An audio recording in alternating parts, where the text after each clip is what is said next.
Halo murid-muridku, apa kabar? Kembali lagi di Belajar Sosiologi bersama dengan Mem White. Ini video pembelajaran terakhir loh tentang kelompok sosial. Dan kali ini Mem White akan membahas kelompok sosial yang tidak teratur. Nah, bagi kalian yang ketinggalan video-video sebelumnya, silakan cek description box dan cek playlist Sosiologi kelas 10. Kalian akan temukan video-video pembelajaran lainnya di sana.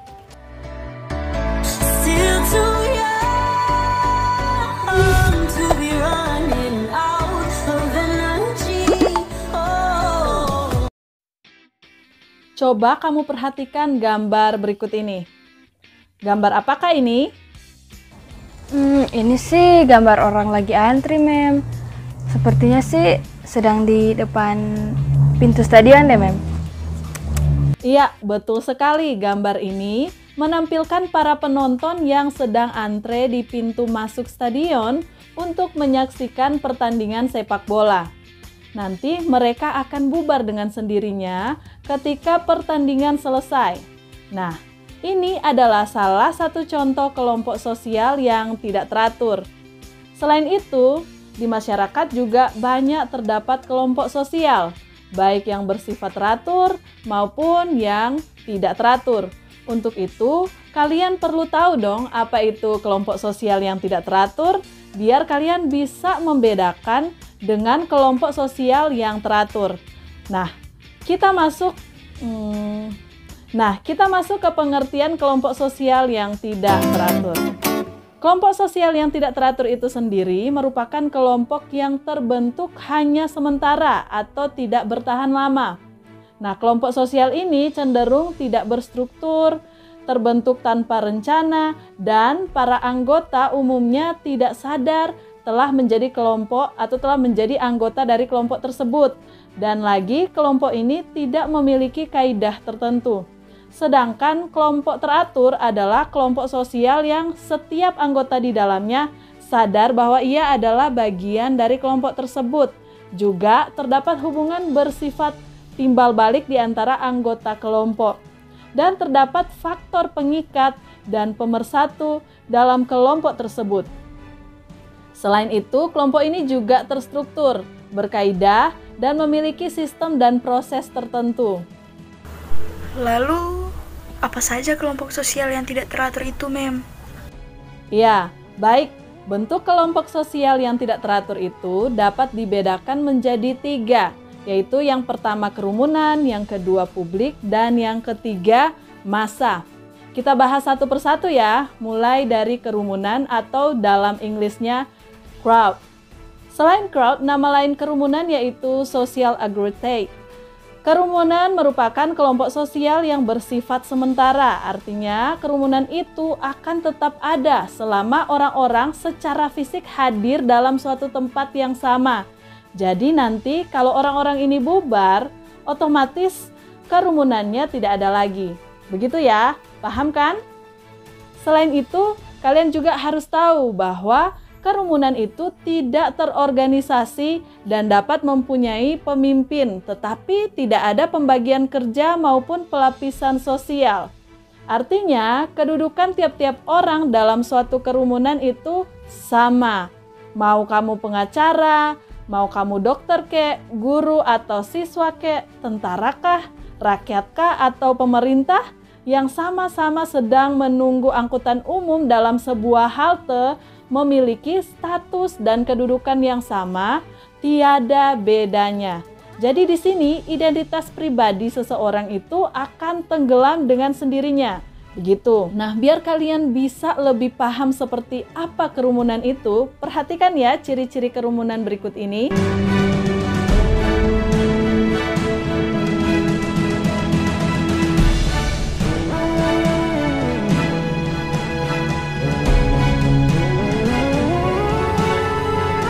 Kalian tahu tidak bahwa kerumunan itu ada beberapa macam? Apa saja itu? Nah, menurut Blammer, kerumunan dapat dibedakan menjadi 3, yaitu yang pertama, kerumunan yang sambil lalu atau casual crowd, yaitu kerumunan yang anggotanya datang dan pergi. Mereka memerhatikan objek perhatian secara lalu, interaksi di antara anggotanya sangat terbatas. Contoh, kerumunan yang mengamati penjual obat di tepi jalan. Dan yang kedua, kerumunan konvensional atau conventional crowd, yaitu kerumunan yang anggota-anggotanya mempunyai suatu tujuan yang sesuai dengan aturan yang berlaku.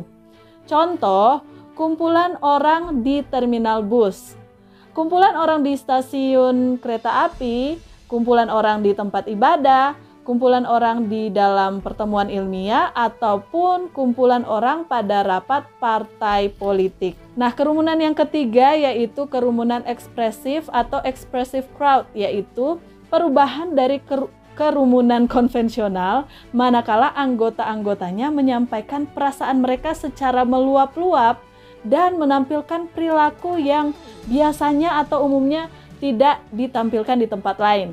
Sebagai contoh, penonton pertunjukan musik yang terbawa oleh suasana irama musik dan penyanyinya sehingga mereka berteriak, melambaikan tangan, serta menggerakkan tubuh sesuai dengan irama musiknya. Pernah kan kalian seperti ini? Dan yang keempat yaitu kerumunan bertindak atau acting crowd, yaitu sekumpulan orang yang memusatkan perhatian pada suatu hal yang merangsang kemarahan mereka dan membangkitkan hasrat untuk bertindak.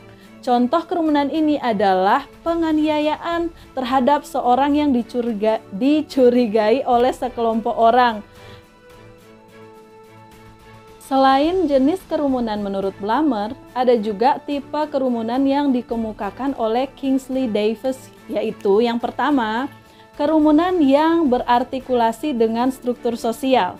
Nah, kerumunan ini terbagi dua lagi tipenya, yaitu yang pertama, halayak penonton atau pendengar yang formal atau disebut formal audiences, yaitu kerumunan orang yang memiliki pusat perhatian yang sama dan memiliki tujuan yang sama, namun sifatnya pasif, misalnya penonton film.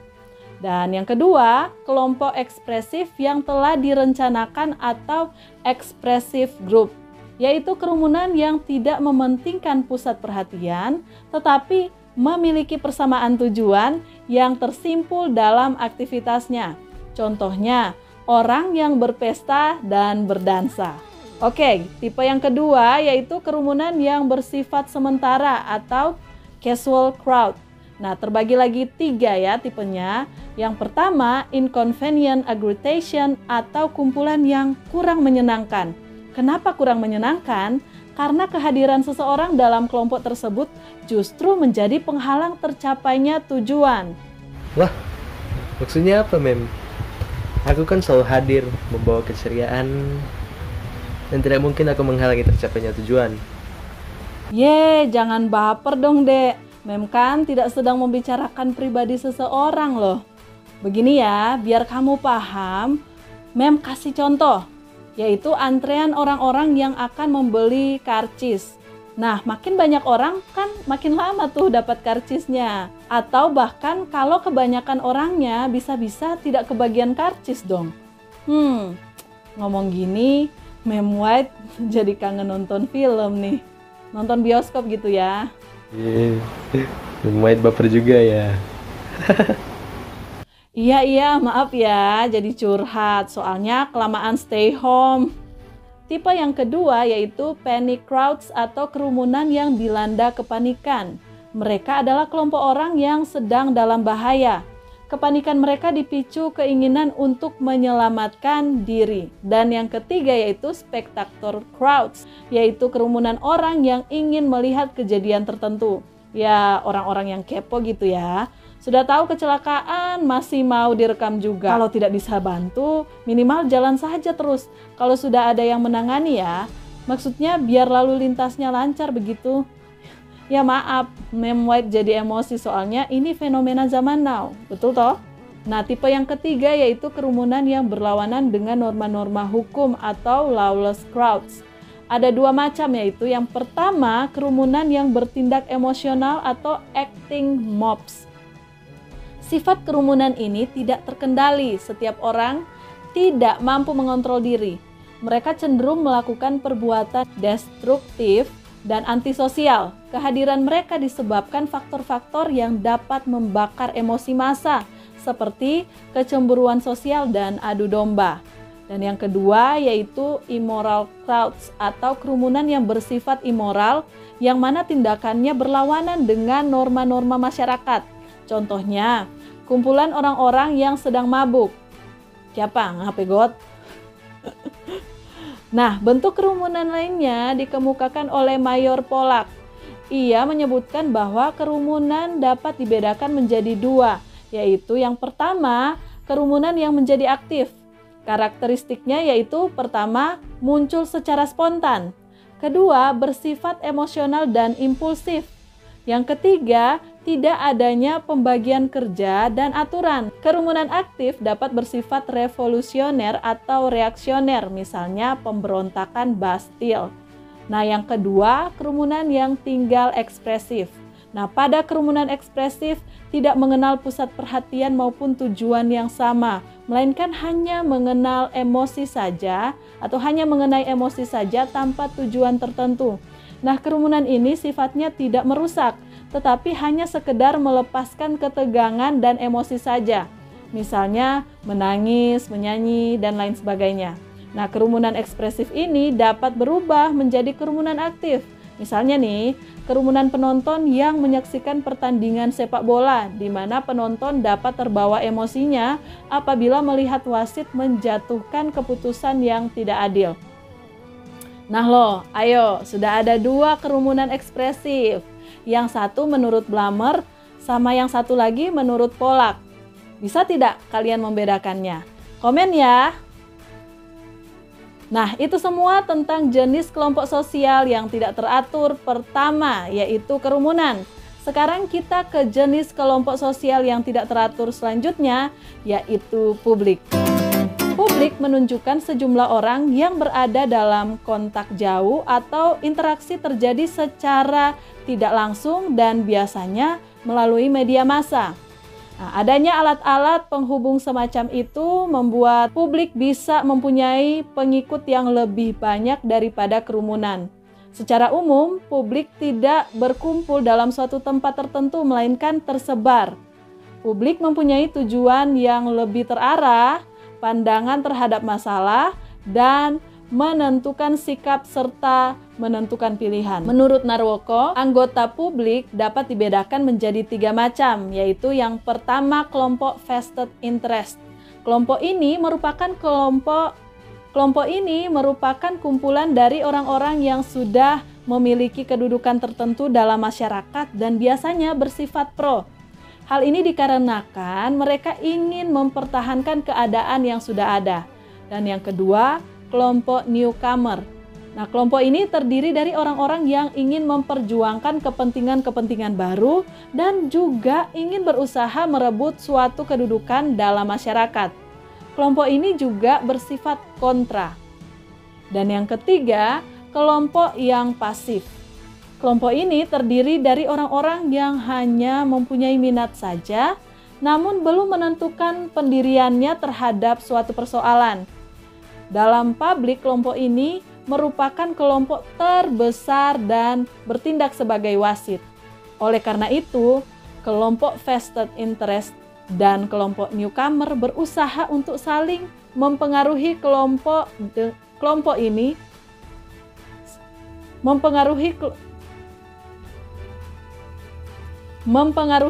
ini dengan menggunakan propaganda. Serem ya? Dan akhirnya, ini jenis ketiga kelompok sosial yang tidak teratur, yaitu massa. Pengertian massa sebenarnya hampir sama dengan kerumunan.